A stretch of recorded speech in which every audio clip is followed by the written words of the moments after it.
ছাত্র আন্দোলনে গুলিতে আবুল হাসান নামে এক তরুণের নিহতের ঘটনায় সাবেক প্রধানমন্ত্রী শেখ হাসিনা, সাবেক স্বরাষ্ট্রমন্ত্রী আসাদুজ্জামান খান, সাবেক সংসদ সদস্য শামীম ওসমান সহ ৪৮ জনের নাম সহ অজ্ঞাত আরো ২০০ জনের বিরুদ্ধে হত্যা মামলা হয়েছে।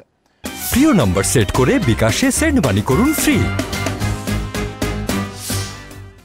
রাতে নারায়ণগঞ্জ মডেল থানায় নিহতের বড় ভাই আবুল বাশার অনেক বাদী হয়ে মামলাটি করেন। নারায়ণগঞ্জ মডেল থানার ভারপ্রাপ্ত কর্মকর্তা আব্দুস সাত্তার এ তথ্য নিশ্চিত করেছেন। এই মামলায় অন্য আসামিদের মধ্যে রয়েছেন নারায়ণগঞ্জ ৫ আসনের সাবেক সংসদ সদস্য সেলিম ওসমান, শামীম ওসমানের ছেলে অয়ন ওসমান ও নারায়ণগঞ্জ সিটি কর্পোরেশনের মেয়র ডাক্তার সেলিনা হায়াত আইভির ছোট ভাই আলী রেজা উজ্জ্বল। গত ৫ই আগস্ট শেখ হাসিনা পদত্যাগ করার কয়েক ঘন্টা আগে নারায়ণগঞ্জ শহরের চাষাড়া এলাকায় সংঘর্ষের জেরে গুলিবিদ্ধ হন আবুল হাসান। তাকে উদ্ধার করে ঢাকা মেডিকেল কলেজ হাসপাতালে নেওয়া হয়। সেখানে চিকিৎসাধীন অবস্থায় পরদিন ভোরে মারা যান আবুল হাসান।